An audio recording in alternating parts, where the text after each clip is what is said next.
Boa noite, é um prazer estar com todas e todos aqui. É um prazer estar aqui mediando essa live com um grande amigo e um grande médico de família e comunidade como o Renatão aqui com a gente. A gente está ao vivo aqui pelo Google Meet e também no Instagram do Renatão, tá bom?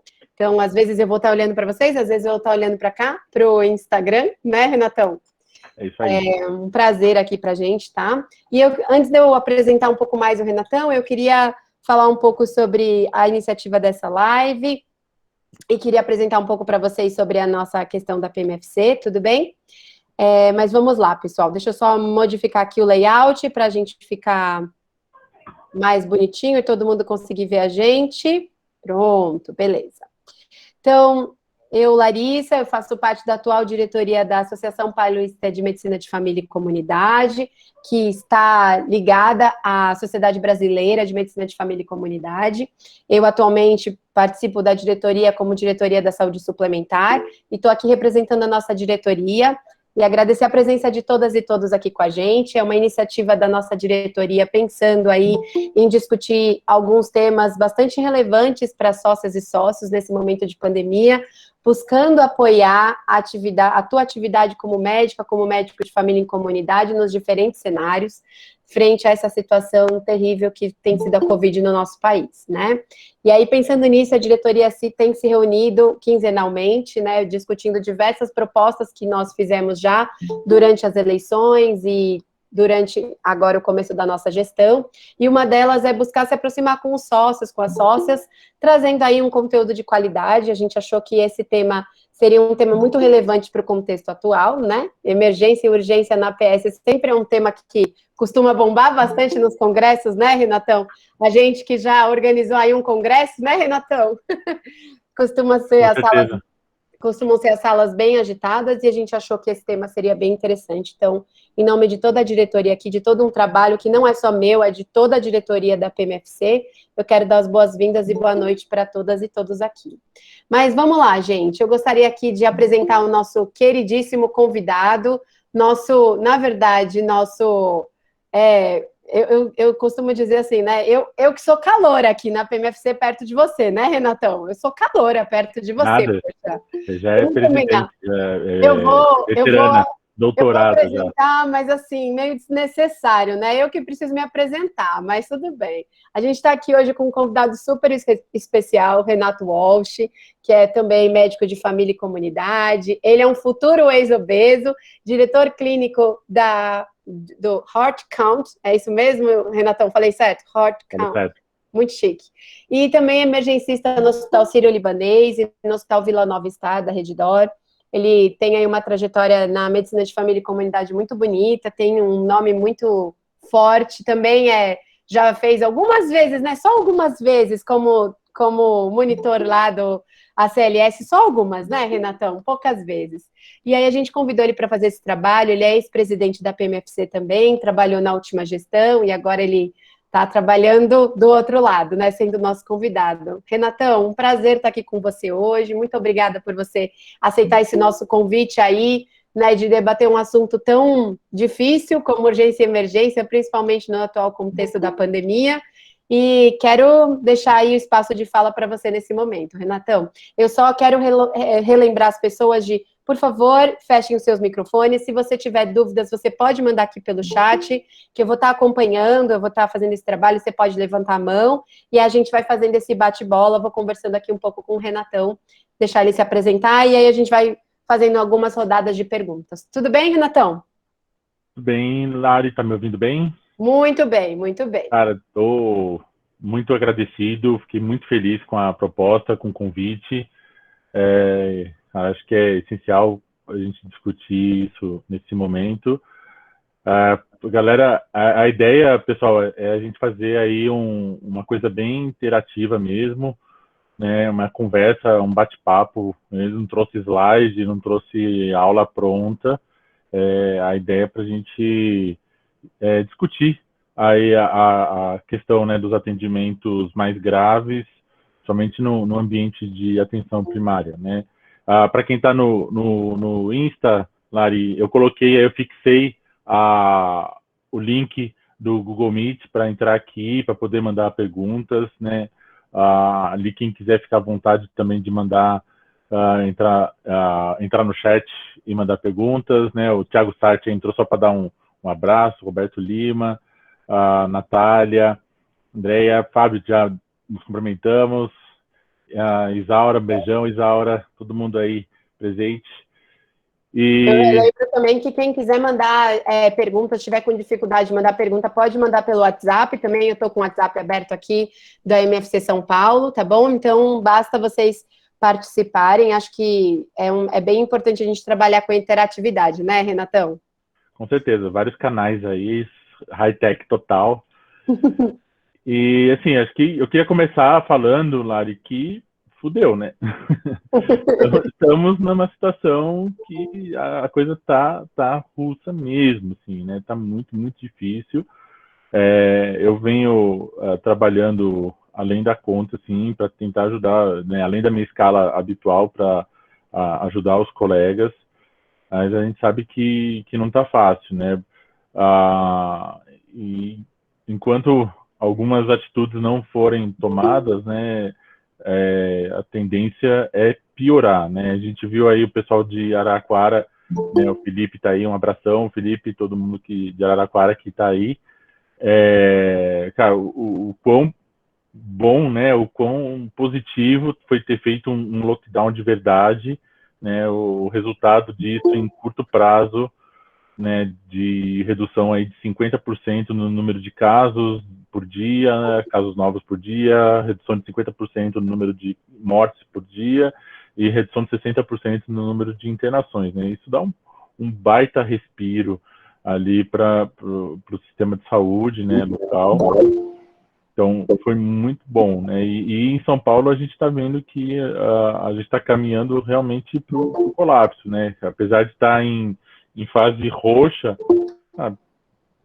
Ontem eu saí para ir para o plantão, peguei trânsito na rua, as pessoas na rua normalmente, comércio aberto normalmente, né? Então, de lockdown realmente não está acontecendo, né?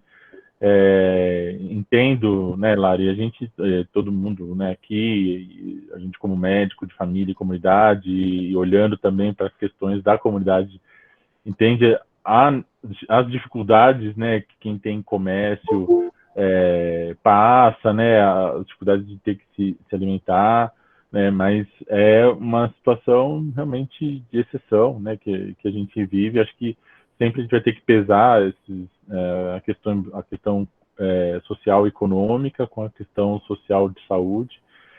Não é uma regra de 3 fácil de se fazer, né? Então a gente tem que estar sempre olhando para isso. E quer queira, quer não, a atenção primária é um lugar onde aparecem as coisas, né? Os pacientes não têm que estar na UBS, não tem que estar no centro de saúde primário, não tem que estar na clínica de família. Isso é uma fantasia que não vai acontecer, né? Ainda mais se for um lugar muito bom, né? Se for um lugar onde as pessoas têm vínculo, onde as pessoas confiam, é onde as pessoas vão procurar primeiro e algumas vezes, né, quando não muitas vezes, procurar em situações de urgência, em situações de gravidade, né? Uhum, verdade. Renatão, pensando aí que a gente tem vivido aí esse cenário bem caótico, né? Acho que é uma realidade para todos nós ao redor do estado de São Paulo. Acho que na cidade de São Paulo que a gente está falando, né? Eu e o Renatão somos aqui da cidade, da capital mesmo, mas pensando aí que nós vivemos um colapso do nosso sistema de saúde no estado, nas diversas cidades, a gente tem alguns bons exemplos. A gente falou um pouco sobre a importância do lockdown, mas pensando aí na atenção primária, como que a gente pode, o que que a gente pode começar falando que, considerando esse cenário difícil que a gente tem enfrentado, quais são as primeiras coisas que a gente poderia conversar com o pessoal que está aqui hoje, que a gente poderia trazer de reflexão para o papel da atenção primária, principalmente num papel de atender essas urgências e emergências que é o nosso tema da live de hoje, né? Eu acho que para a gente iniciar, Lari, assim, é falar da organização do serviço, né? Então, não só ficar esperando isso acontecer vindo da gestão, né? Enquanto profissional de saúde daquela unidade, né, seja ela uma UBS, seja ela saúde suplementar, né, como que eu vou organizar o meu serviço para receber esses pacientes, né? Porque eles vão chegar, né? Não é se chegar, é quando chegar, né? Então, eu tenho que estar preparado, né? Eu tenho que estar preparado para atender as pacientes de baixo risco, baixa gravidade, né? Que vai ser a grande maioria das pessoas que vão procurar o serviço de saúde, e tem que estar preparado também quando for os casos de moderada a alta gravidade, né, que vai ser o menor número de casos, mas que também vão acontecer aí ao longo do tempo. Então, eu acho que enquanto profissional ali local, né, se reunir com os colegas, se reunir com a gestão local, né, e desenhar o fluxo, né? O Ministério tem um fluxo muito bom para isso, pode usar aí como referência, né? Mas OMS, BMJ, UpToDate sempre trazem materiais aí valiosíssimos para te ajudar a organizar, e aí você desenhar dentro da sua realidade, né, com o espaço que você tem, com o recurso humano que você tem, com a estrutura física que você tem, né, desenhar o fluxo para cada tipo de paciente, né? Então, a partir do momento de uma classificação inicial, né, qual que vai ser o direcionamento daquele paciente dentro do serviço que você está atuando, né? Acho que isso também é algo que já ajuda bastante, né? Porque a gente vê que, às vezes, lugares que ou não estão bem organizados, ou estavam mais organizados o ano passado e agora deram aquela relaxada, ou trocou o pessoal, né, e entrou gente nova, saíram os velhos, esse tipo de coisa. A gente vê que ali tem uma má utilização dos recursos também, né, e isso acaba sendo prejudicial tanto para as pessoas quanto para os profissionais que estão atuando ali, né. Legal. Acho que um tema que costuma trazer bastante angústia para as pessoas é isso mesmo que você trouxe, né? Como é que a gente vai organizar o nosso serviço, pensando que a gente tem uma série de serviços bastante, como eu posso dizer, cada um com a sua peculiaridade, né? Com a sua individualidade, com a sua particularidade do município, qual não é, qual que é. E acho que um tema que costuma trazer bastante angústia em relação à questão das necessidades materiais, recursos, o que a gente tem disponível naquele momento, né? Pensando nisso, Renatão, pela experiência que você tem tido aí em atender as urgências e emergências, o que você encara, ou o que você, né, tem lido a respeito sobre qual é o diferencial de atender uma pessoa em situação de urgência da Covid, o que é igual, o que não é igual, pensando aí se o nosso paciente Covid vai ser tão diferente assim do nosso paciente de urgência, ou ele vai entrar no fluxo de uma urgência igual qualquer outra dentro da atenção primária. Então, por isso que é importante, Lari, ter essa organização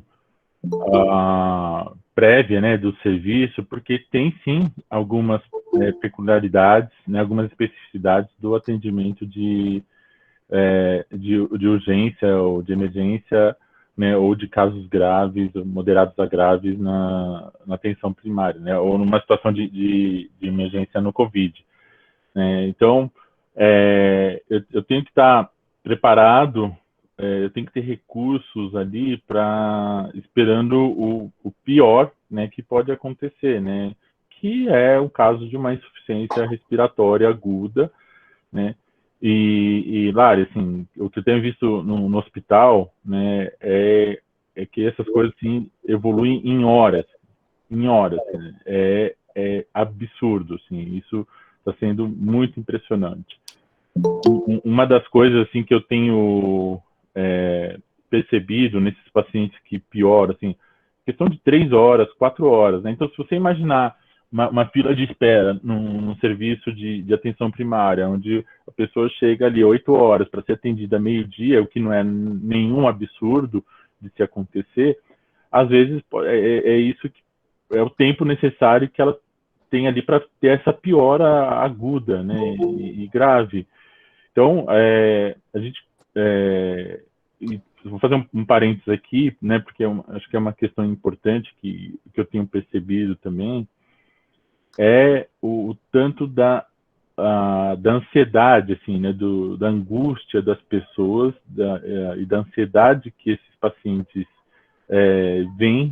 têm apresentado junto com a piora clínica do Covid, né? Então, porque a experiência do adoecimento da Covid é muito sofrida também, né? É muito, cara, é muito, assim. Então, até, assim, por um lado, né, se é que existe lado positivo, né, a abordagem centrada na pessoa acaba me ajudando muito dentro do hospital, né, porque às vezes ali, junto com aquela piora clínica, tem uma baita crise de ansiedade ou uma vivência da experiência muito ruim, e aí eu começo a fazer essa abordagem ali centrada na pessoa e aquilo vai amenizando isso e às vezes com alguma melhora clínica, né? Ou não tão uma piora não tão rápida, não tão drástica como a gente vê em alguns casos assim que realmente as pessoas afundam e precisam de mais suporte de oxigênio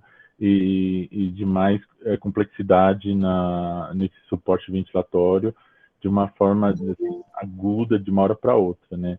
Acho que é interessante o que você traz, Renatão, porque uma coisa que me tem feito muito refletir sobre a questão da Covid no atendimento, principalmente nas unidades de atenção primária, eu trabalho em suplementar e trabalho também com os residentes em unidades de saúde, né, UBS.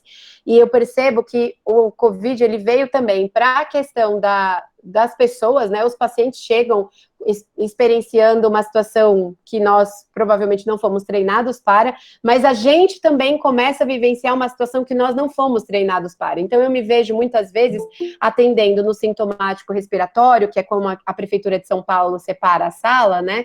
Muitas vezes eu acabo esquecendo dessas questões da medicina centrada na pessoa, né? E aí eu deixo de cogitar, por exemplo, que a pessoa pode estar enfrentando ali uma situação de Covid, mas que ela pode estar sobrepondo-se a uma crise ansiosa, e aí muitas vezes eu deixo de utilizar essas ferramentas com a angústia que a Covid me traz em relação ao recurso do local onde eu tô, e aí a gente acaba, né, trabalhando para referenciar essa pessoa o mais rápido possível e acaba não utilizando algumas tecnologias leves que a gente tem ali na nossa mão, né, por causa da pressão assistencial e também por causa da situação ser nova para todos nós, né, então rola aquela insegurança, eu não sei se os colegas compartilham isso comigo, comentem aqui no chat, eu já vou comentar o que vocês têm trazido, mas eu me vejo muitas vezes, uma pessoa que chega relatando falta de ar, eu me vejo muitas vezes já pensando quando é que eu vou conseguir aquela ambulância, ao invés de fato entender aquela falta de ar, né? Acho que é uma situação que abate a todas e todos nós, né? Como é que tem sido isso para você, Renatão, que está na parte de ser um emergencista aí, que também faz isso, né? Você trouxe um pouco dessa experiência aí. Então, é isso, sim. Acaba ajudando demais, cara. A gente tem que usar esses recursos. Acho que isso é valiosíssimo para a gente, assim. E é muito legal, assim, porque eu estou num time, né, de emergencistas lá no Sírio muito eclético, né? Tem cardiologista, tem endócrino, tem o cara que fez medicina de emergência mesmo, tem o clínico, raiz, né? Então, e eles veem esse tipo de abordagem, né? E eles falam, meu, só você para fazer isso, né? E o quanto que isso funciona, né? Por exemplo, ontem que eu estava de plantão, né, para exemplificar um caso assim, do quanto que ajuda, né? Uma paciente até que jovem, né, muito jovem, 49 anos, estava internada com máscara não reinalante com 15 litros, com uma frequência respiratória de 30 incursões por minuto e saturando 93%, 94%. Né? E a enfermeira me chamou para avaliar porque já estava com uma alta demanda, ela estava numa unidade de internação normal. E aí eu cheguei para avaliar e eu percebi que ali tinha um componente ansioso. A paciente, logo que eu perguntei como é que você está, né, o que eu posso ajudar, ela já começou a chorar, né, e então eu vi que tinha ali uma crise de ansiedade muito importante. E aí eu fui conversando com ela, que assim, cara, não fiz mágica, né? Quais são os seus sentimentos, quais a ideia que você faz, quais são, o que está te atrapalhando isso, quais são as suas expectativas com relação à doença. O básico para a gente, né, básico, que trabalha com essa ótica, melhorou muito, assim o padrão. Eu consegui baixar a quantidade de oxigênio dela para 8 litros por minuto, a frequência dela baixou para 22 incursões por minuto, a saturação dela ficou em 96, né?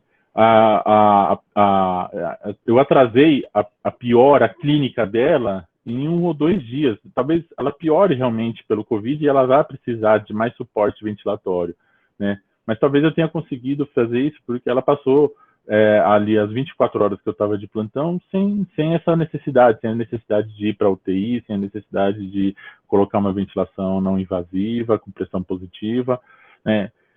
E com uma ferramenta tão simples, cara. E aí foi legal, porque depois eu fiz um feedback com a enfermeira, né? A enfermeira estava, nossa, eu vou usar isso que você falou, nossa, achei demais, achei muito legal. Então eu falei, então você tem que fazer de algumas maneiras, né? Não pode desqualificar a queixa da pessoa, né? Então não é falar que não é nada, esse tipo de coisa. Mas é de uma riqueza tão grande, é um recurso tão bom que a gente tem. Lógico, gente, vai ter aquele paciente que vai chegar em franca insuficiência respiratória, né? Que essa pessoa que vai precisar ser entubada, e não vai dar para você ficar ali perguntando quais são os sentimentos dela em relação à intubação, né? Mas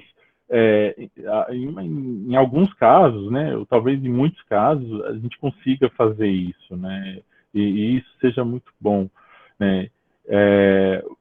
Voltando um pouco na questão da estrutura, né, Lari, então, além dessas habilidades, né, de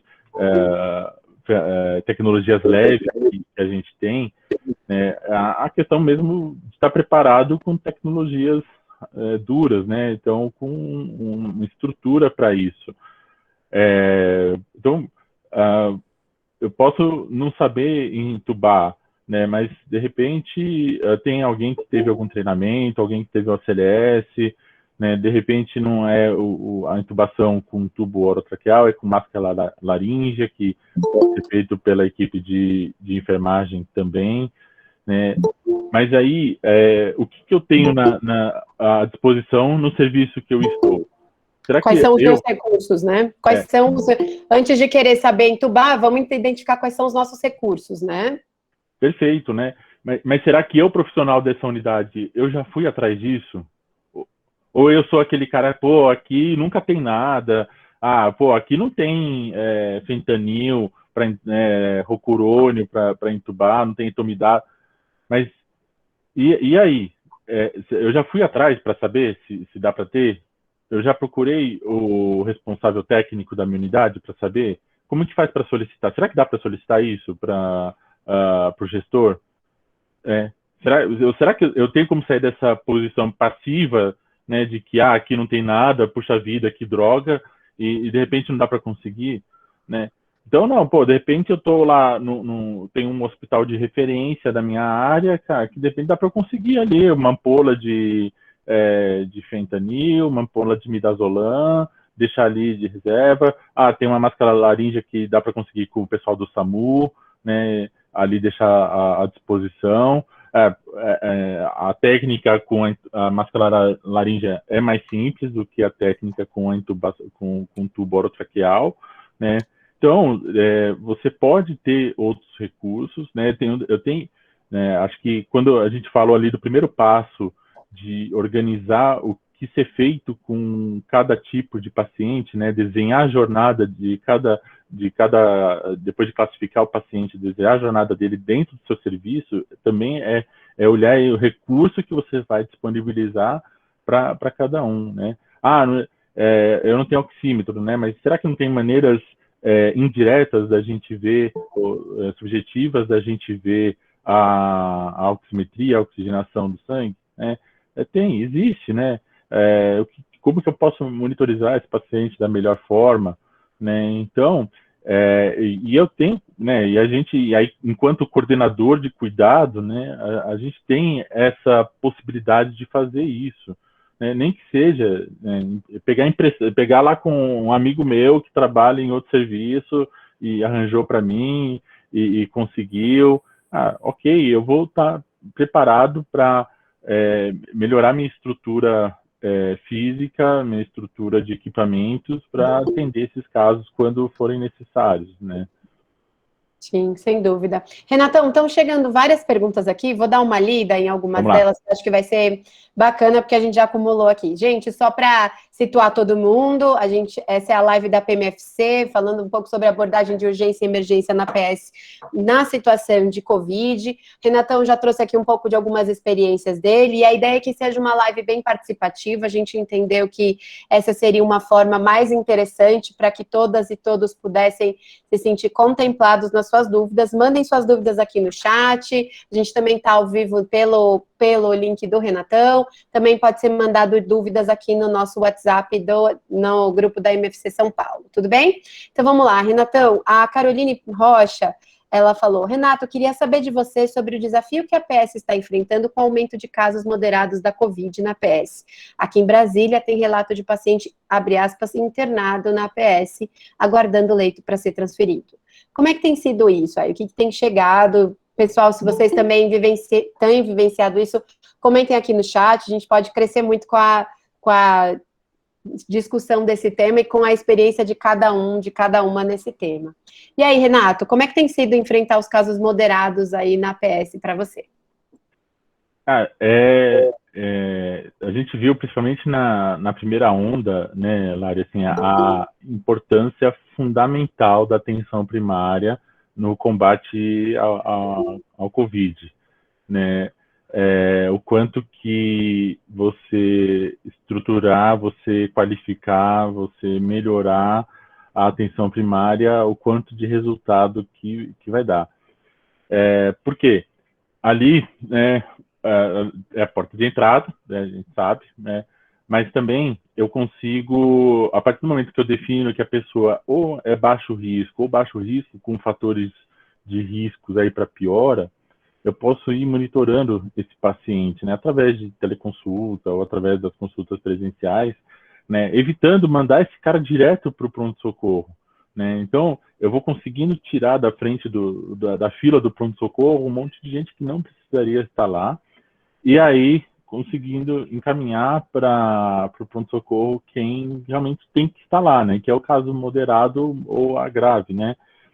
E a gente viu o quanto funcionou isso lá no começo, né, do Covid, né, abril, maio, junho, julho, os hospitais que eu trabalho, assim, realmente pronto-socorro vazio, né, teve um boom ali no começo, maio, abril, março, abril, né, teve uma alta demanda, mas aí as pessoas entenderam que não era para ir para o pronto-socorro, porque a chance de infecção no pronto-socorro era maior. E aí, principalmente com o advento da telemedicina, né, da telesaúde, a atenção primária deu um boom, né, teve um crescimento gigantesco, né, e as pessoas aderiram a esse recurso de uma forma muito forte, né. E aí, também vou fazer mais um parênteses aqui, eu falo que o médico de família, né, médica de família, a gente nadou de braçada nesse recurso, né, porque o que fica na telesaúde é a habilidade de comunicação, né, você não tem ali um exame físico muito qualificado, né, você não tem um exame físico muito pormenorizado, mas o que fica é a habilidade de comunicação, né, e isso faz parte do nosso DNA, né, e tanto quem trabalha na atenção primária, quem tem essa formação para atenção primária, isso faz parte do nosso DNA e a gente se sai muito bem nisso e acaba sendo muito resolutivo, tanto tele, tanto remotamente, quanto presencial. Então, e isso, né, Carol? A Carol cara, a Carol é muito legal, eu conheci ela pelo Instagram, ela é jornalista de formação, tem uma primeira formação de jornalista, ela é apaixonada pela atenção primária e agora está fazendo o curso de enfermagem. João, Carol. Que legal. Que legal. A Carol também comentou aqui que a própria infra das UBSs não estão preparadas para isso, né? Mas o paciente que vai chegar no caso moderado vai chegar, né? Ele precisa ser atendido. Normalmente, eles já rodaram a rede de urgência e emergência e vêm de serviços com portas fechadas. É preciso acolher esse paciente, mesmo que no lugar teoricamente errado. Acho que, na verdade, talvez acolher o paciente não é o lugar errado, né? A PS é para acolher mesmo, né, Renatão? Talvez seja a continuidade do cuidado dele, né? É isso. Às vezes ele foi procurar o pronto-socorro naquele momento, nos primeiros dias, que realmente ele não estava com os sintomas, os sinais de gravidade, né? Uhum. E aí ele é mandado para casa, só que ele não está sendo monitorado, né? Ele não está sendo acompanhado, que é o que a gente está vendo agora nesse momento, né? Nessa onda agora, assim, né? As pessoas voltaram a procurar muito mais o hospital como um primeiro recurso, né? E procurando menos, né? Ou um tanto quanto a atenção primária, né? Mas aí, Carol, entra naquela fala minha da questão do recurso, né? O quanto as pessoas que estão ali naquele local também são atores ativos de buscar esses recursos, né? Então, há maneiras, né, de você fazer isso, junto solicitação do Corém, de CRM, Secretaria da Saúde, Prefeitura, Ministério Público. Você tem maneiras legais e usuais de você solicitar esse recurso para atenção primária, né? Pelo menos minimamente para você ter, quando você atender esses casos de maior gravidade, né? E que nem eu falei, que vão chegar aí em algum momento. E a Bruna, aproveitando isso, Renatão, a Bruna Midori, ela faz uma pergunta. Boa noite. Gostaria de saber se a MFC tem algum respaldo sobre prorrogação da realização de exames de rotina, principalmente em pacientes rígidos. Tenho notado que aumentou a demanda de pessoas querendo fazer exames de rotina nessa pandemia. E aí, Renatão, como é que a gente pode trabalhar essa questão aí? Acho que eu só não entendi bem a prorrogação da realização de exames de rotina. Acho que talvez ela fazia para durar mais tempo, a duração dos exames, dos pedidos, é isso? Eu entendo que é não fazer nesse momento e fazer depois, num outro momento, com uma pandemia menos pesada, né?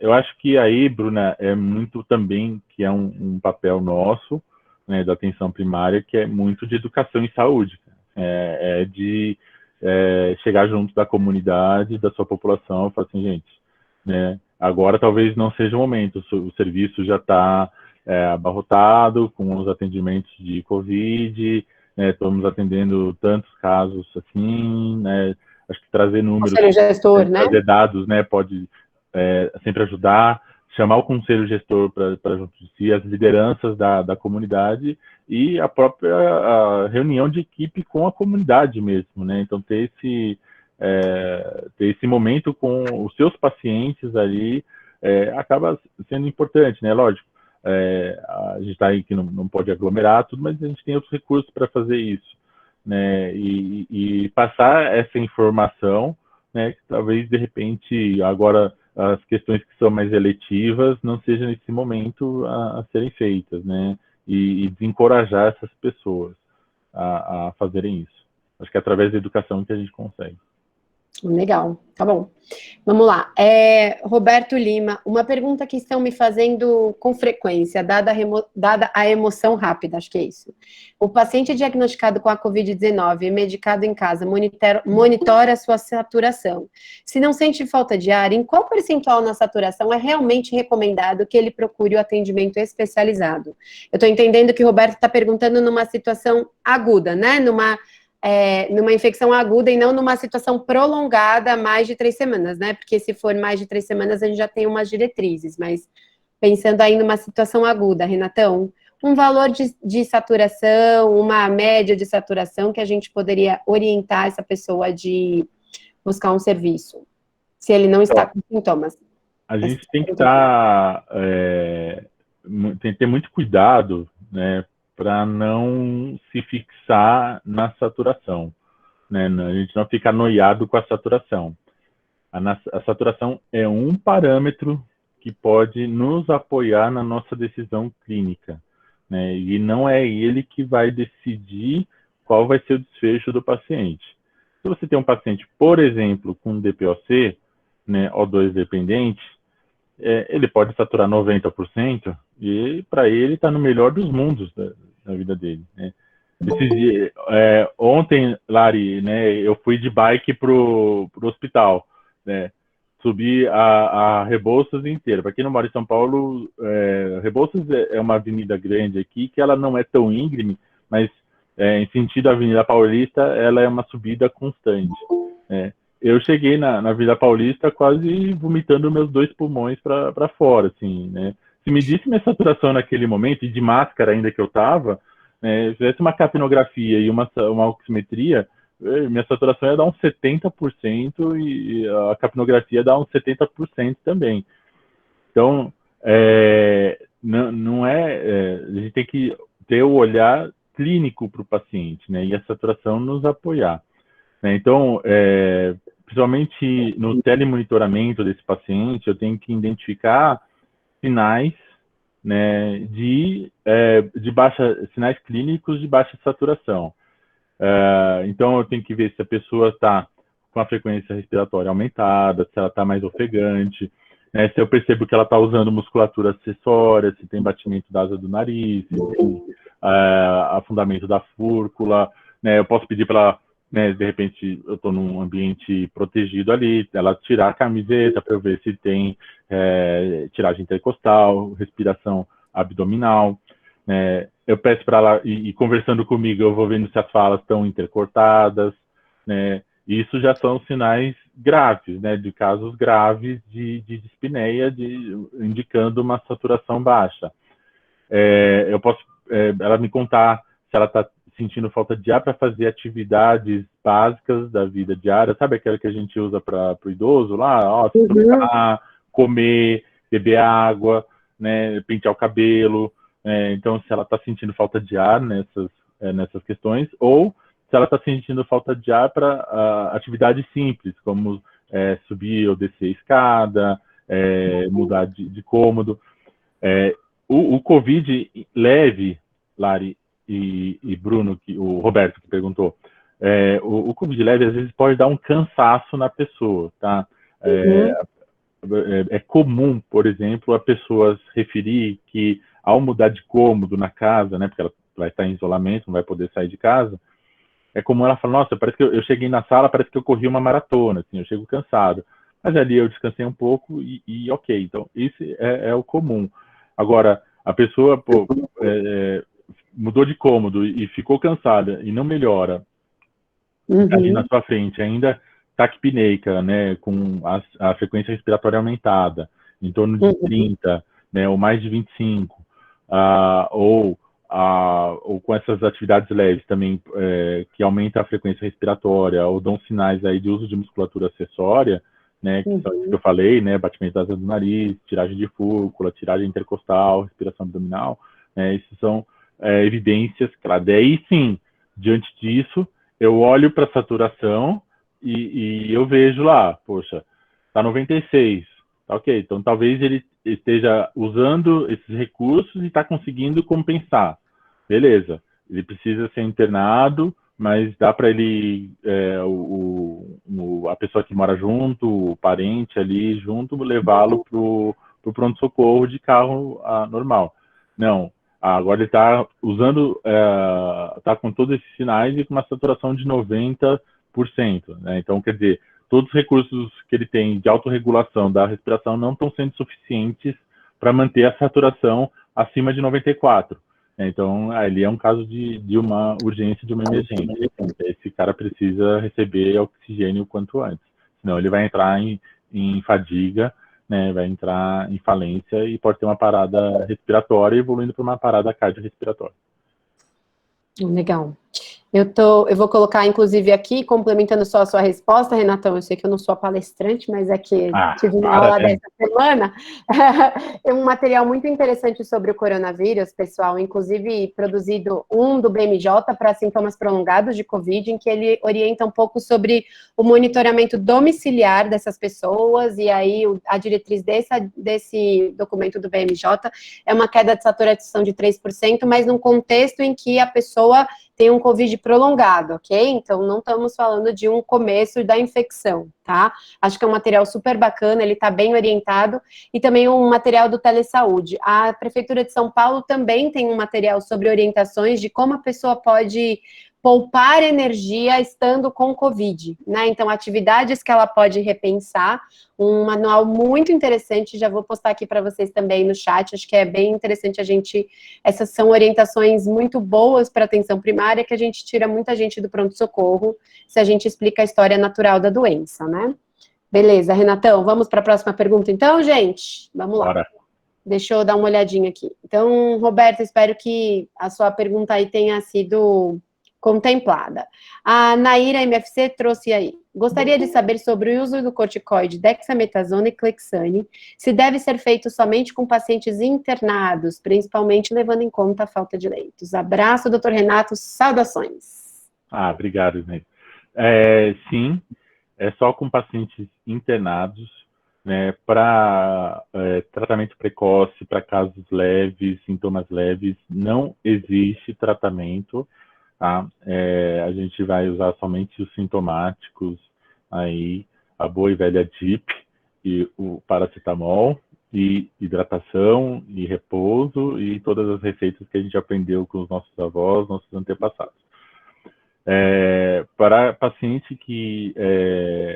esse paciente mesmo, né, chega no pronto-socorro, muitas vezes, ou na consulta com a gente, quando a gente faz o diagnóstico, né, rola uma frustração, né, Lara, assim, que, poxa, como assim, eu tô com Covid e só vou sair com essa receita de dipirona e a orientação de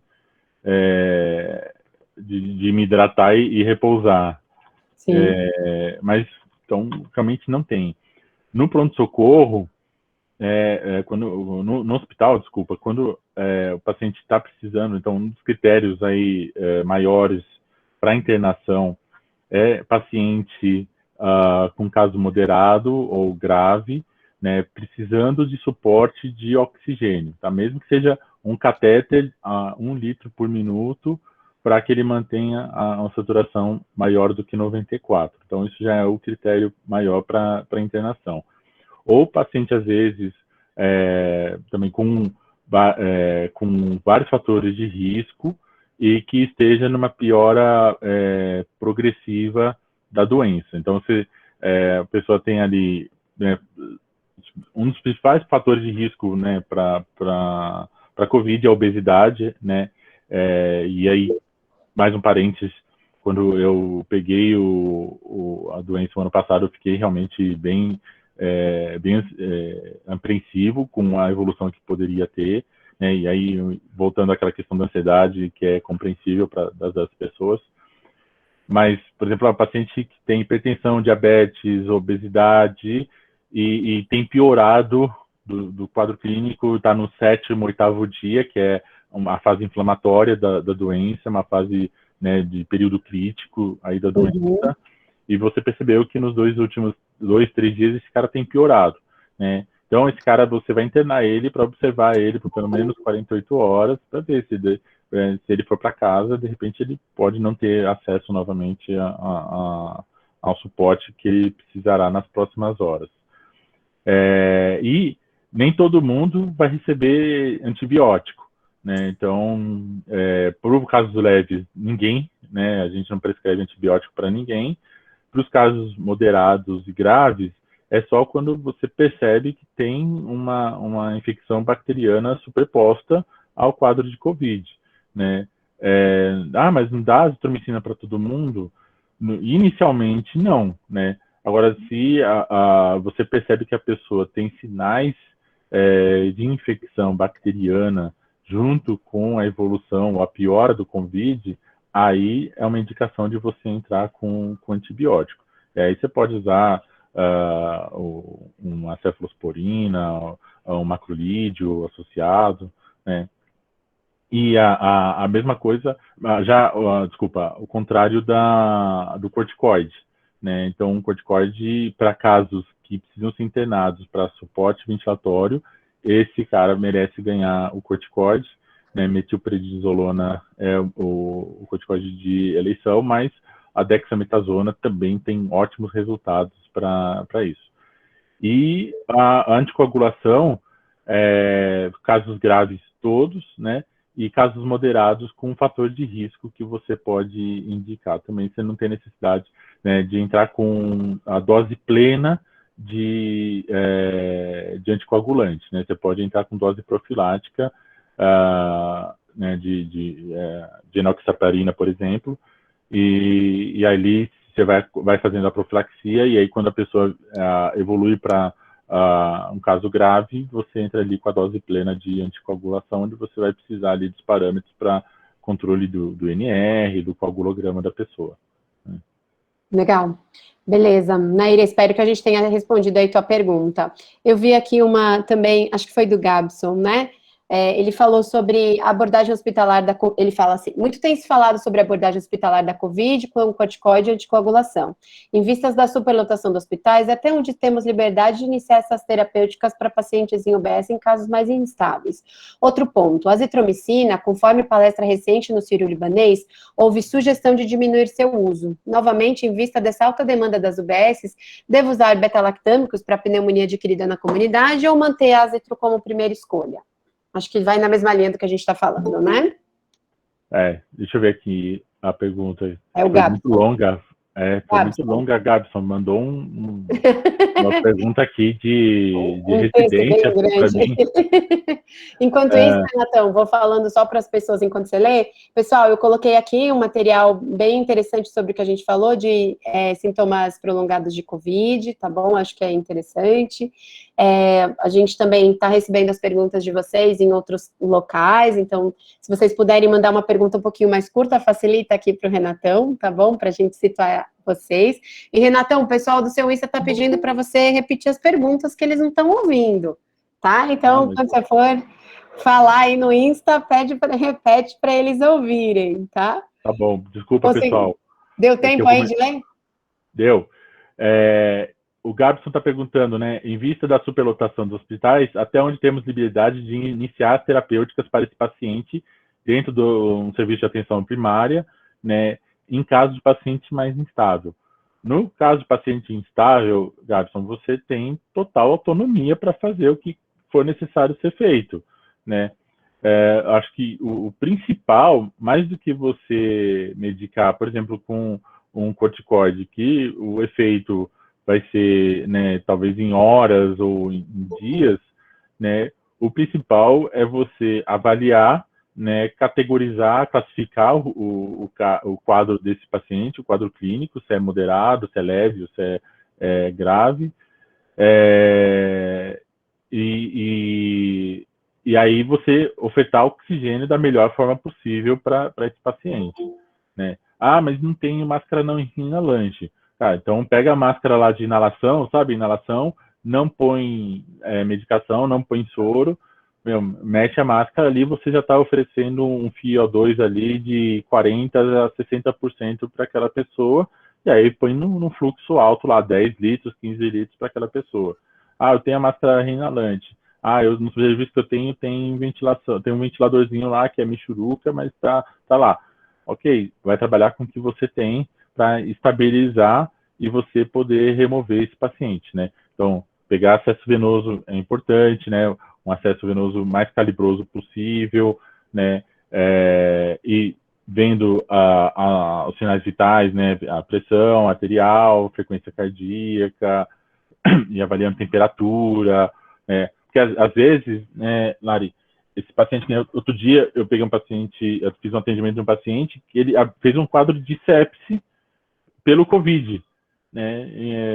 Então ele fez ali o quadro de bacteremia, começou a ficar hipotenso, taquicárdico, né? Então ele precisou de expansão volêmica, precisou fazer soro Ringer aberto, precisou monitorização, precisou entrar com antibiótico de amplo espectro ali logo na primeira hora, depois da identificação do quadro de sepse. Ele não chegou a fazer um choque séptico, mas ele estava fazendo um quadro de sepse importante, né? Então, por isso que na instabilidade, acho que você vai fazer, Gabson, aquilo que você conseguir fazer para estabilizar esse paciente, ofertar oxigênio da melhor forma e ter a condição de transferir ele para o lugar adequado, né?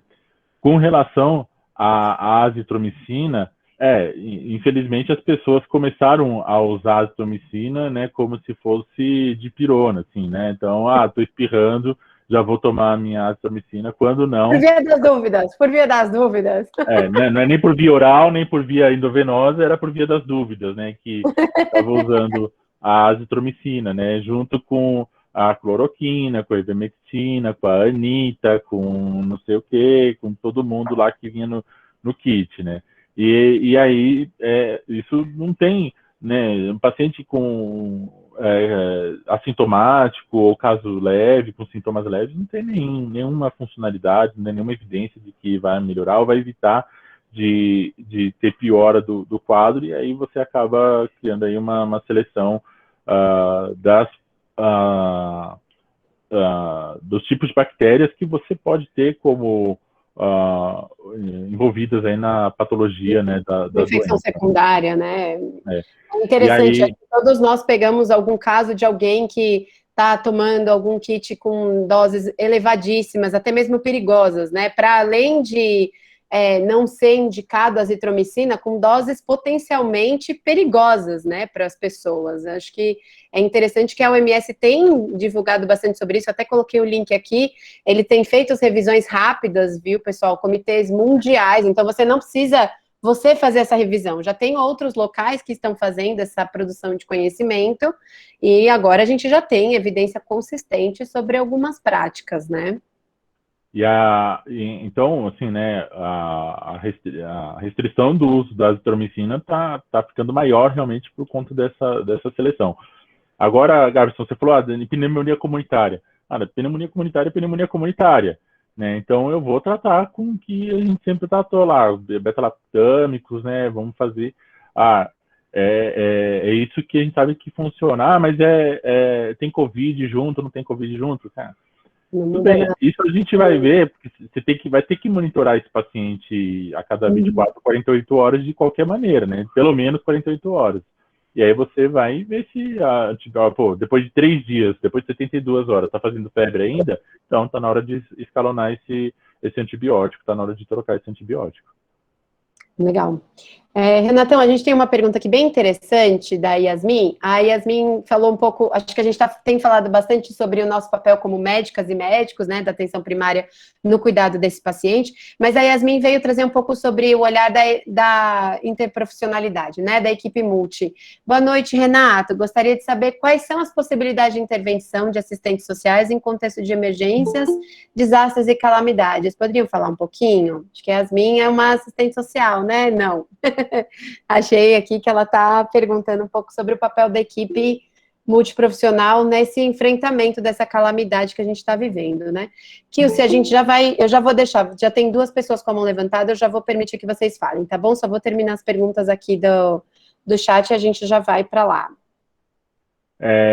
Cara, assim, eu sou sempre partidário, favorável, fã de trabalho multiprofissional, né? Acho que só tem ganho com isso. Na pandemia, eu acho que o trabalho multi também tem um papel de apoio, né, meio parent, assim, da equipe, né, da própria equipe, né? Você tá com outros olhares, com outros profissionais, né, com outros pensamentos, vai te apoiando, né, vai te acolhendo também, vai te contingenciando também, né, do estresse, dos sofrimentos, das necessidades, né? Especificamente com relação ao Covid, eu acho que a assistente social, né, principalmente quando detecta, né, que às vezes, de repente, tem equipamentos sociais ali que podem contribuir com a informação adequada, com a educação em saúde da população, né, eu acho que isso é essencial, cara, porque imagina, você está numa comunidade ali que a galera, de repente, está fazendo baile funk de quinta a domingo, se aglomerando. Pô, e aí? Com quem que a gente tem que falar, né? Quais são os equipamentos sociais que a gente pode usar para intervir nisso, né? Como é que eu vou chegar? Vou chegar lá no meio do baile funk e falar para a galera baixar o som, né? Não vai dar certo. Não é assim que vai funcionar, né? Mas tem outras maneiras, né? E aí, acho que a gente olhar para esses artifícios e utilizar desses equipamentos, essas ferramentas para nos ajudar, né? E imagina o impacto, né, de você evitar esse tipo de aglomeração, né? Lá, no meio do ano passado, Lara, eu vi um vídeo, assim, né?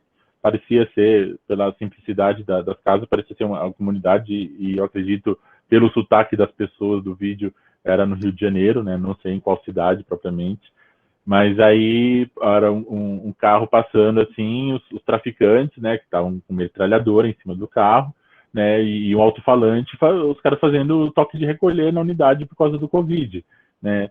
Então, onde o Estado não Abordagem chega, comunitária. onde o Estado não chega, o crime organizado e muito bem organizado tomando conta ali da comunidade, cara. E as ruas totalmente esvaziadas, assim, né? Nenhuma alma viva na rua.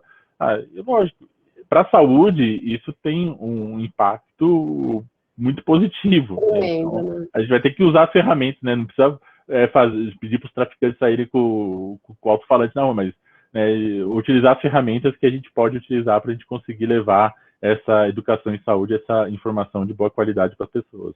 Acho que é, de novo, a gente aproveitar o recurso que a gente já tem na nossa formação como médicas e médicos de família e comunidade, né? Mas é como eu disse, a gente começou nessa live falando um pouco sobre a angústia que a pandemia tem trazido para a nossa prática, né? E muitas vezes, como a gente acaba não utilizando alguns recursos que a gente já utilizaria em outras situações, em outras abordagens em saúde, como a abordagem comunitária, como o método clínico centrado na pessoa, porque de fato a gente vive um caos. Mas essas ferramentas são o grande diferencial que a atenção primária tem para contribuir com essa pandemia, né? Acho que é disso que você está falando, né, Renatão? Eu vou dar uma parada aqui nos bate-papo, porque a Kilce levantou a mão já faz um tempinho. Kilce, você gostaria de falar, abrir o seu microfone, trazer um pouquinho rapidamente alguma pergunta? Prefere mandar no chat? Como você prefere fazer, Kilce? Eu? A Kilce. Acho que a Kilce levantou a mão, talvez tenha sido sem querer, então. Yasmin, legal que você é estudante de fisioterapia. Acho que é sempre bom a gente ter aqui. Se você puder comentar um pouco sobre o que você tem visto, a tua visão como alguém da área de fisioterapia, que também contribui muito, principalmente nas UBSs, né, na equipe NASF, dentro dos prontos-socorros. Eu trabalho num grande hospital, também aqui de São Paulo, tenho visto como a equipe de fisioterapia tem sido crucial nas decisões, né, em geral. Antes da Yasmin falar, desculpa, Yasmin, mas só complementando a fala da Larissa, e eu falo isso para os pacientes que eu atendo lá no Sírio, assim, que o principal, o fundamental no tratamento do Covid de paciente internado é a fisioterapia, né? É o trabalho que tem que ser feito, é o que realmente tem efetividade em salvar vidas, é o que muda prognóstico, o que muda desfecho, é fisioterapia nesses pacientes que estão em casos graves e moderados e graves, né? Então, parabéns, Yasmin, e continue aí nessa luta aí para se formar e trabalhar para ajudar as pessoas, porque né, em várias situações, eu já sou fã, né, que os fisioterapeutas que me conhecem sabem que eu gosto muito do trabalho de fisioterapia, mas nessa situação de Covid é impressionante o quanto que faz diferença.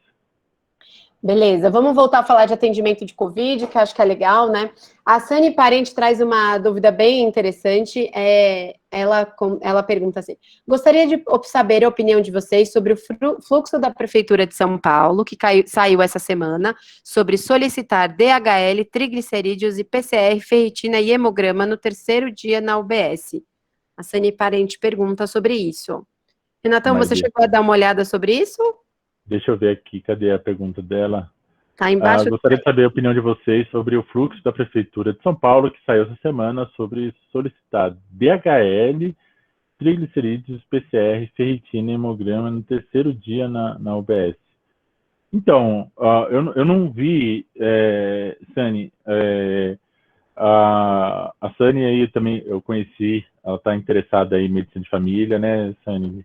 Quem sabe aí futuramente será uma médica de família atuando aí para ajudar a gente.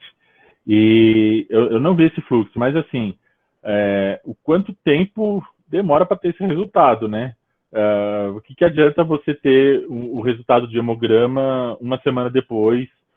O que adianta você ter uma ferritina se você não tem anemia no hemograma, né, triglicerídeos, porque também, né, não vejo muito sentido em algumas vezes, né? Eu acho que se eu tivesse atuando em um serviço de saúde na atenção primária do SUS, para mim faria sentido o hemograma e o PCR, desde que o resultado pudesse sair aí em 48 horas, máximo 72 horas, né? E tivesse esse resultado na mão.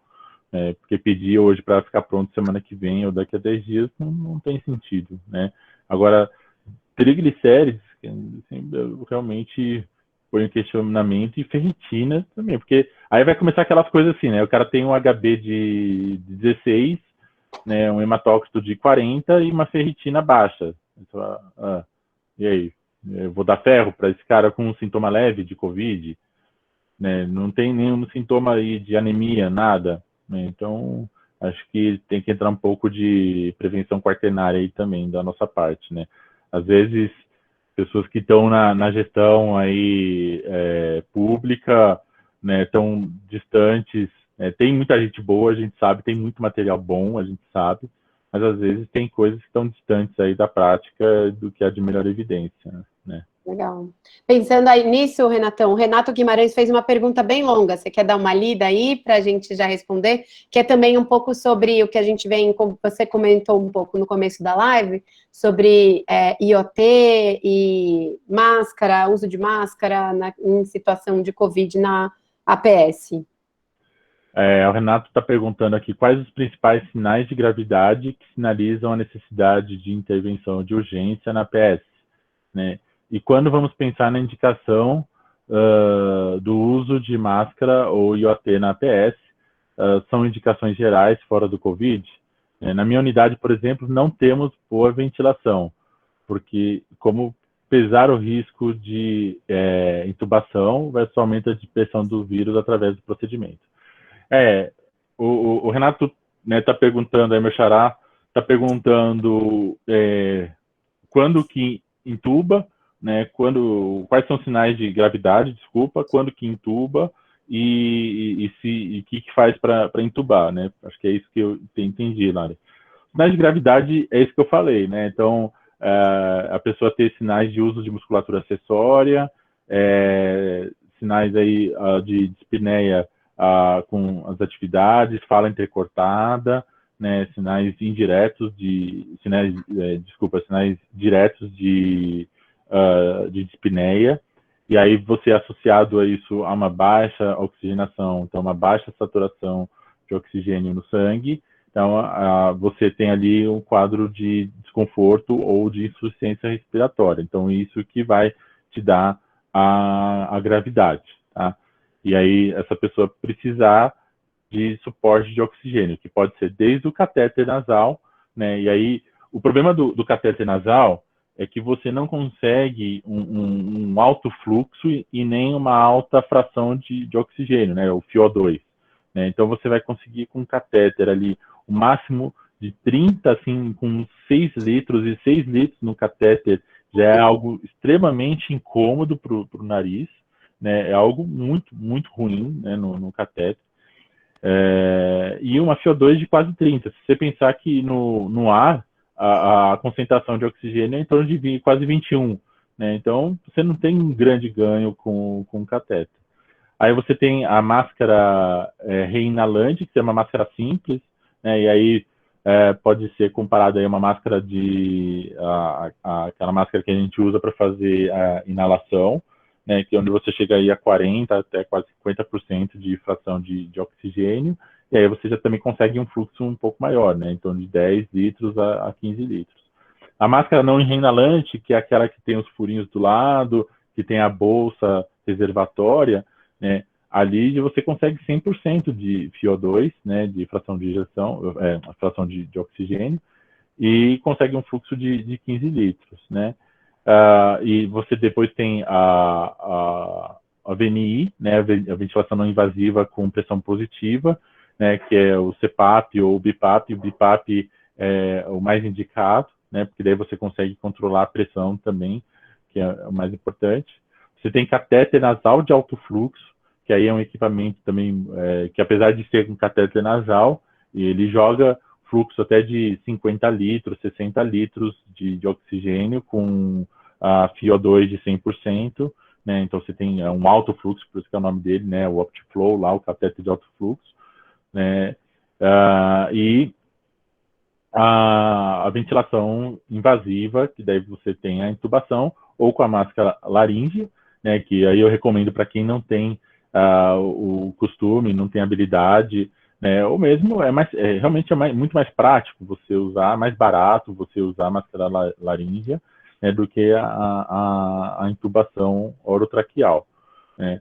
E aí, é isso, Renato, assim, para você tomar essa decisão de intubar, e que às vezes pode acontecer, né, você tem que estar ciente disso, né? Primeiro, está totalmente paramentado, avental, luva, máscara, N95, óculos protetor ou face shield. O ideal é que tanto o ambu quanto o ventilador tenham um filtro, né, para evitar a contaminação, e o ventilador mecânico que for usado depois da intubação, né, se tiver essa possibilidade, seja aquele que tenha 2 vias, né, e aí ter filtro nas 2 vias, tanto via expiratória quanto inspiratória, né? Então tem aí um modelo, chama Servo, né, que tem esse tipo de circuito fechado e que não espalha aerossóis, não espalha o vírus após o procedimento da intubação. São recursos, eu entendo, né? Lógico, não vai ter nas unidades, por isso que tudo que a gente puder fazer para evitar a intubação no local é melhor. Mas a partir do momento que esse paciente necessitar ser intubado ali na sua unidade, né, ter que ter ali um isolamento da área, né, e as pessoas estarem altamente protegidas para isso, tá? E acho que também cientes, né, de que isso é um risco que pode acontecer, e a equipe precisa estar ciente no sentido de buscar ao máximo a sua própria proteção. Então, usar óculos de proteção, usar esses outros tipos de recurso que muitas vezes, pelo dia a dia da APS, a gente acaba tirando, acaba sendo incômodo, é calor, etc., mas acaba sendo uma proteção, porque é um risco de contaminação grande, né? Exato. E aí, Lari e Renato, é muito melhor, então, você antever essa necessidade de intubação, né, para que, se você for fazer, você fazer de uma maneira segura, fazer, né, de uma maneira controlada, né, e não fazer isso às pressas numa emergência, né. Pode ser que chegue a pessoa ali em franca insuficiência respiratória ou em parada respiratória e você tem que intubar na emergência. Aí é um ponto, né, e aí você vai ter que experimentar, vai se proteger da melhor forma possível. Mas, de repente, você está ali com aquela pessoa que você tem a máscara não reinalante, ela estava com 8 litros, saturando 94, aí baixou para 90, você aumentou para 15 litros, ela ficou segurando ali 1 ou 2 horas, a ambulância do SAMU não chegou ainda, e agora com 15 litros ela está com uma frequência respiratória maior do que 25, está com uma saturação menor que 94, né, e já está no máximo ali dos litros de oxigênio que você pode oferecer, né. Essa pessoa merece ser intubada para que você faça o transporte da forma adequada.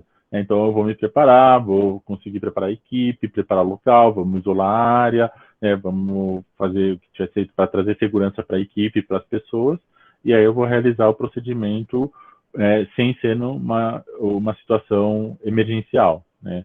É urgente, mas não é uma situação emergencial. Legal, bacana, Renatão, obrigado. O Thiago fez uma pergunta bem bacana aqui, na verdade ele contou um pouco sobre como está a situação da Baixada Santista. Eu vou começar agora, pessoal, para caminhar um pouco mais para o final da nossa atividade, tá bom? Vou começar a ler, mandem as suas últimas perguntas, mas vou ler agora sobre essa situação do Thiago.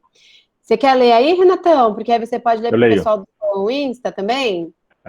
O Thiago Barreto fala... Aqui na Baixada Santista, estamos enfrentando, junto à pandemia do Covid, um aumento dos casos de dengue. Putz, desgraça pouca, né? Não é Quando a bobagem, gente né? acha que chegou a desgraça, daí, como diz Puta a merda, blogueira, cara.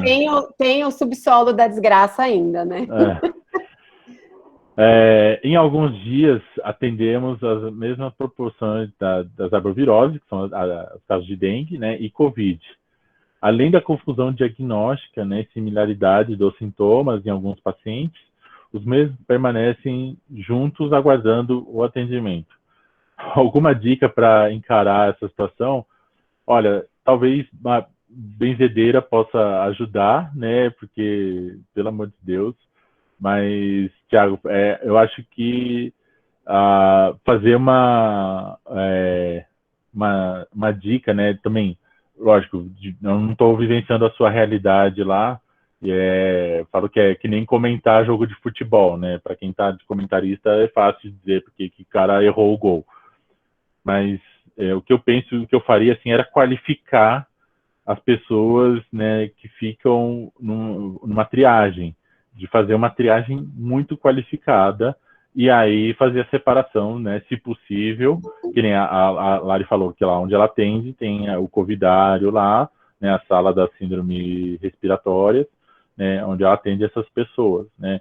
Então, pacientes tem sintoma respiratório, não tem, já ser um diferencial, né? E a partir dali, e você tem até aplicativos, Thiago, hoje que podem aumentar a sua sensibilidade com relação a isso, tá? De Por você exemplo, fazer. dá umas dicas aí, Renatão, para quem está assistindo a gente de aplicativo. Aplicativo do SUS, muito bacana. Aplicativo do Rio, aplicativo da OMS. Você sabe os nomes aqui? Que eu já vou adicionando aqui para a galera. Agora, de cabeça, eu não sei, Lari, mas assim, você entrar na loja de aplicativos do seu celular, digitar Covid, e vão aparecer alguns ali. Você vê, tem o BMJ, tem um aplicativo bom também, né, que você pode já usar para apoio da triagem, mas acho que também qualificar essas pessoas para uma triagem aí bem detalhada e você já conseguir, nesse momento, ter uma noção do que é o que. Às vezes, até por epidemiologia, então, poxa, eu tô com dengue na minha casa, eu moro do lado do terreno baldio, só tô com febre, dor no corpo, dor de cabeça. Então, né, você vai aumentando a chance dessa. Pode ser Covid? Pode ser.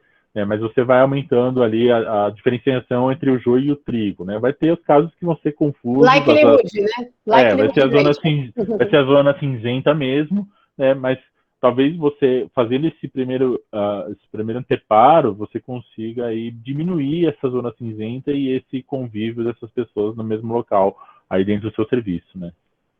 Legal.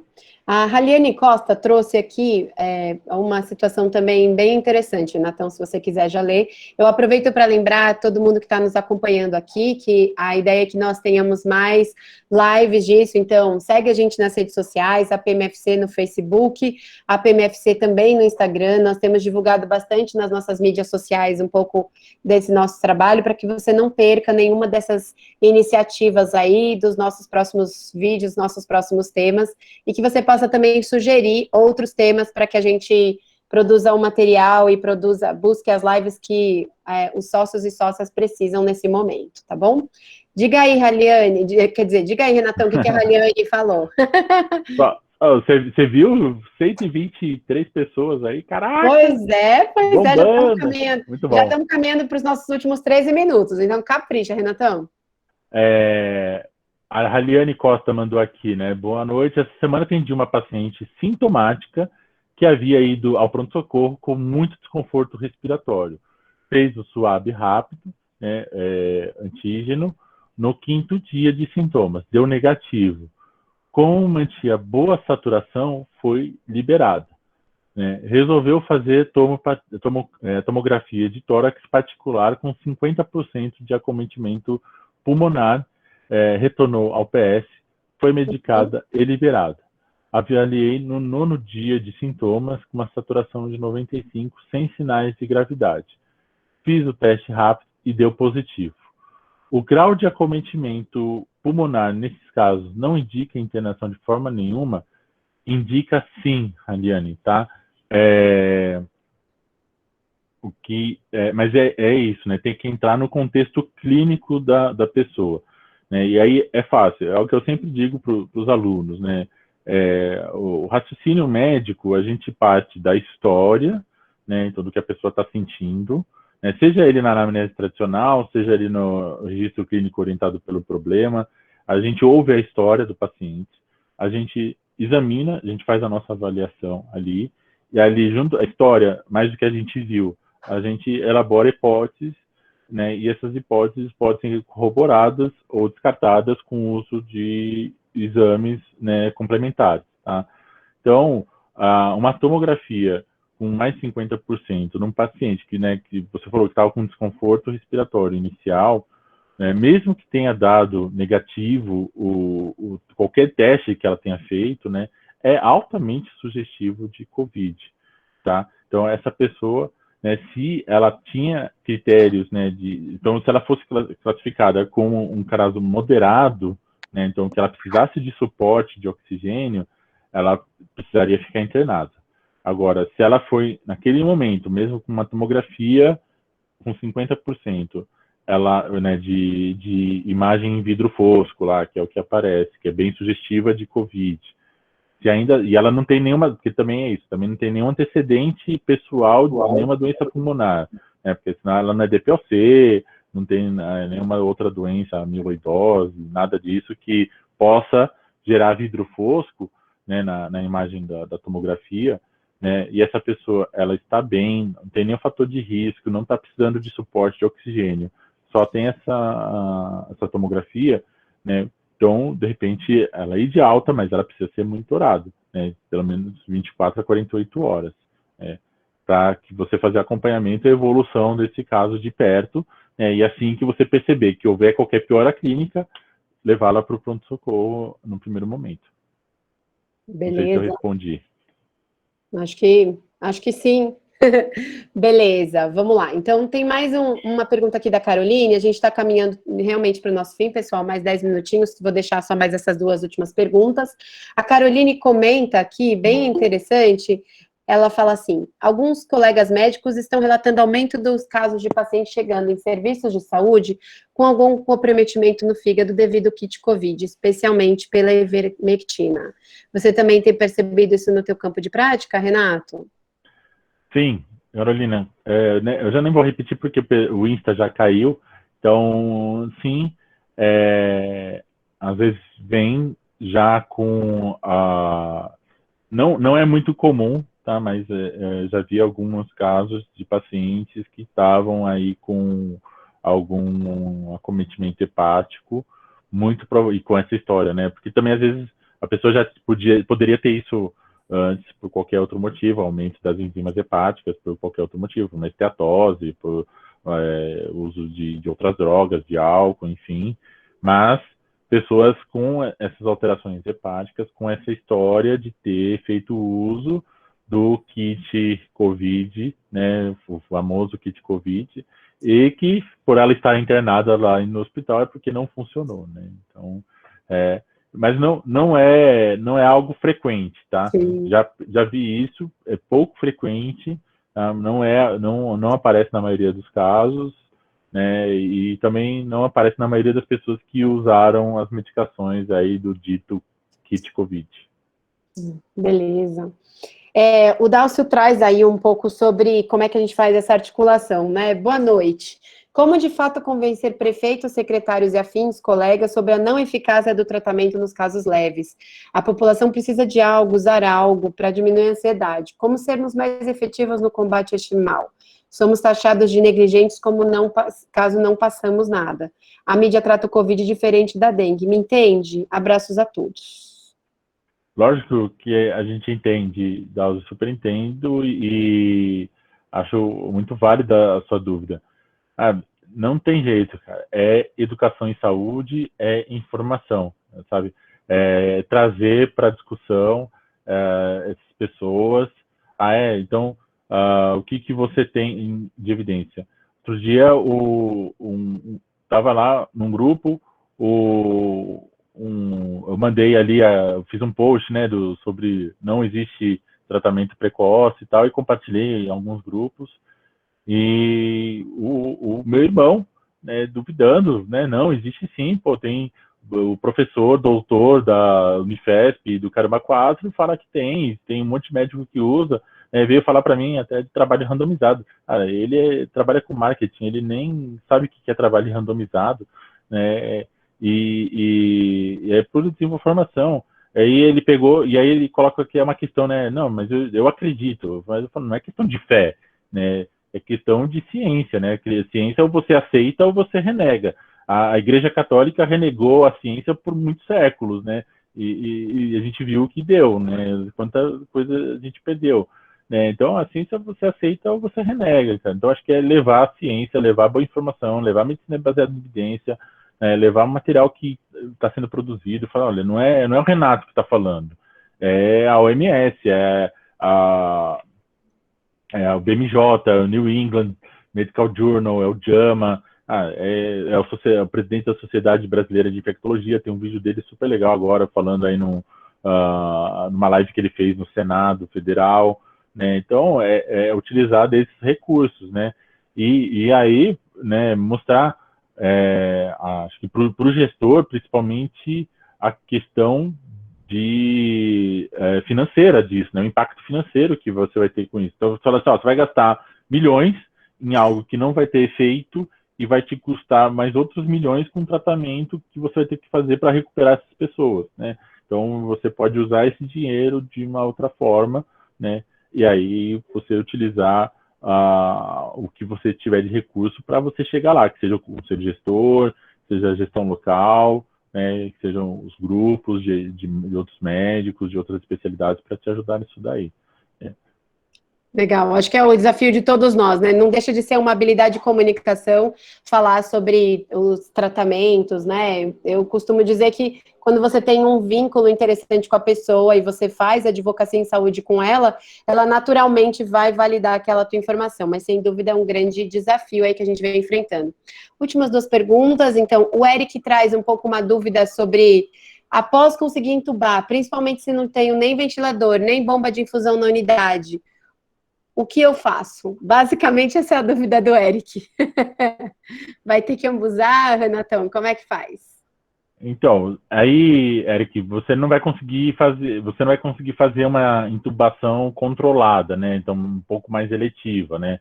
Você vai ter que chegar no limite desse cara entrar numa insuficiência respiratória, apagar, né? Ele ficar inconsciente para você conseguir intubar se você não tem sedativo.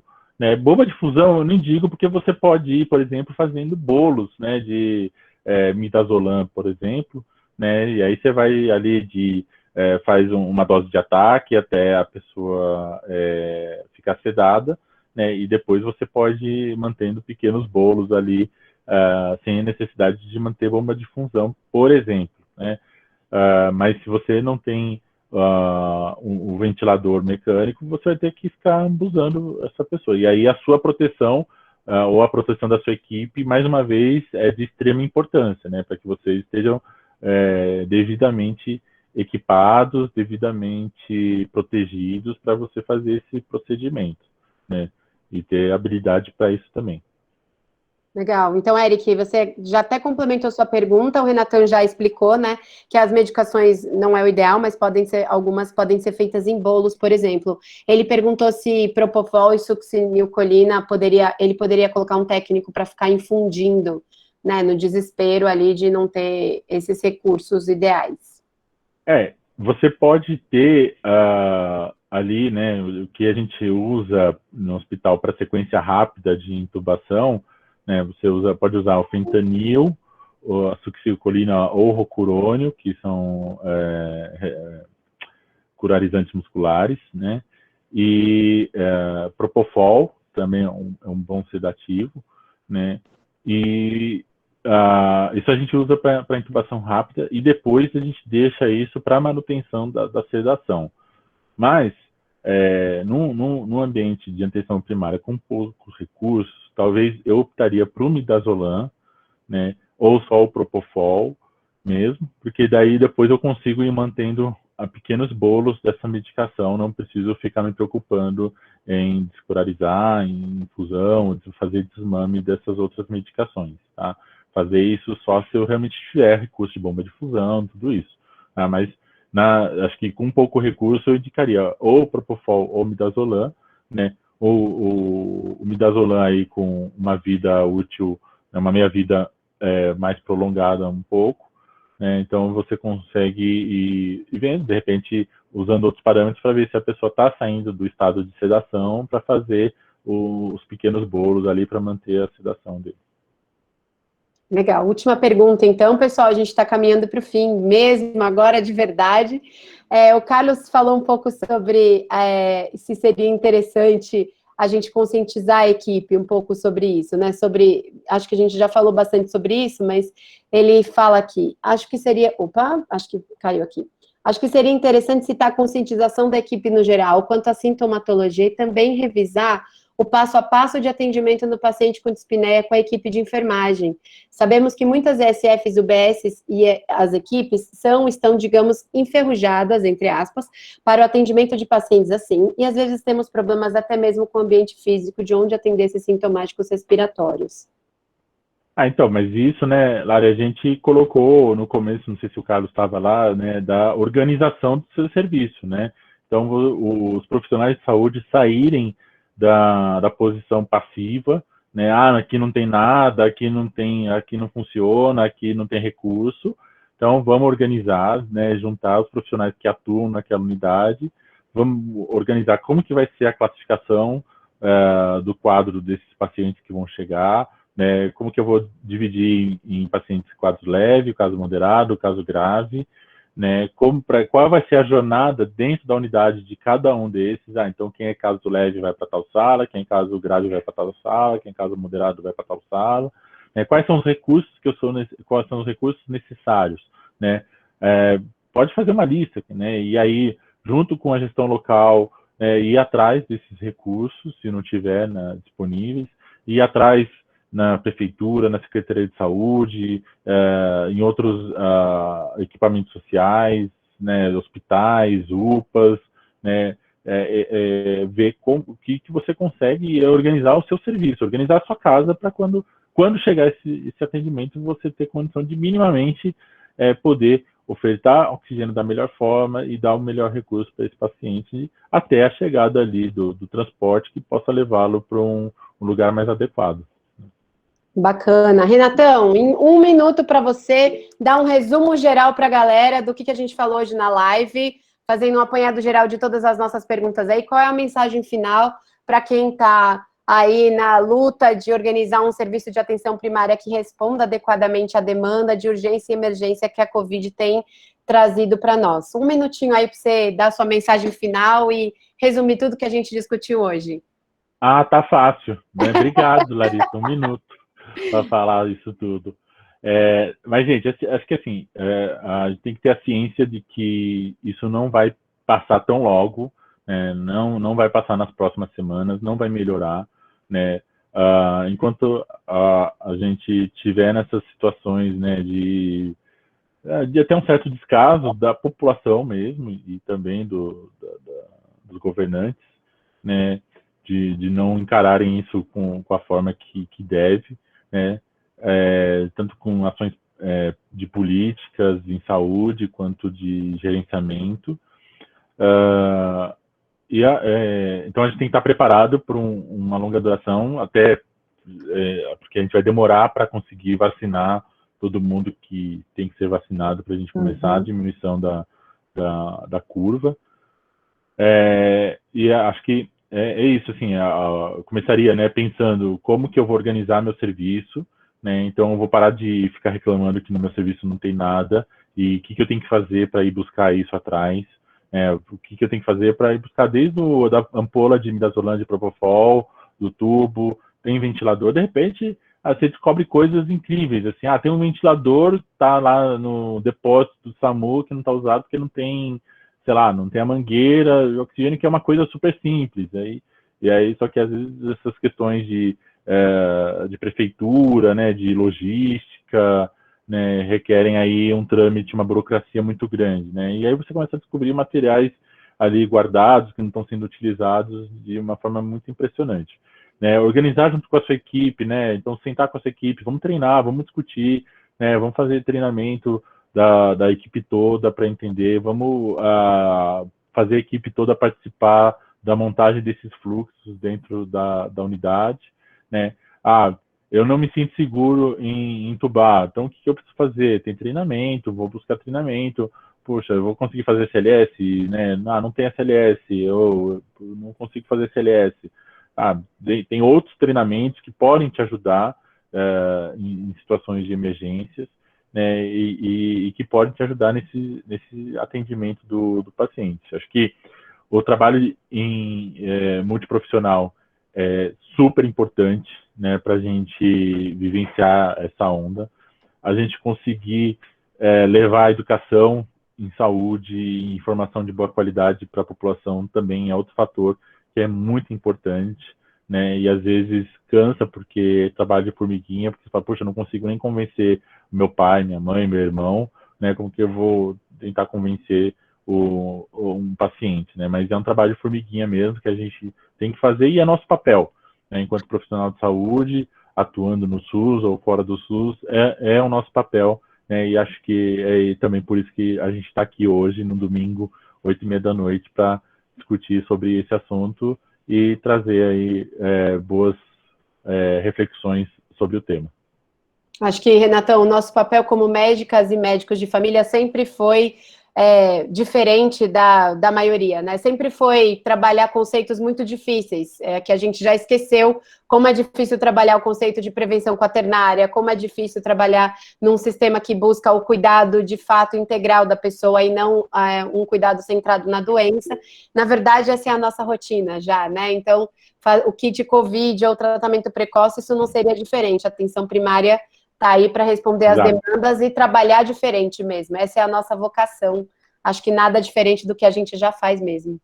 Beleza, Renatão? Muito obrigada a todos e todas que participaram essa noite. Renatão, muito obrigada. Em nome da diretoria e de todos os nossos sócios e sócias. Foi um prazer estar aqui contigo hoje.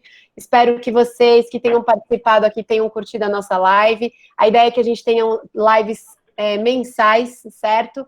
Essa semana fica ligado nas nossas redes sociais, que a gente vai divulgar o tema da próxima live.